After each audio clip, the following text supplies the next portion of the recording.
వీరకేశవ జన్మమే మన భారతావని పుణ్యము, మహిళోన హిందూ జాతికే ఒక దివ్య జీవన మంత్రము.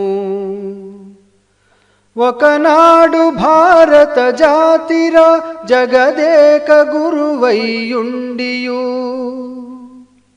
తన ఆత్మ విస్మృతి చేతనే ఈనాడు పతనము చెందగా.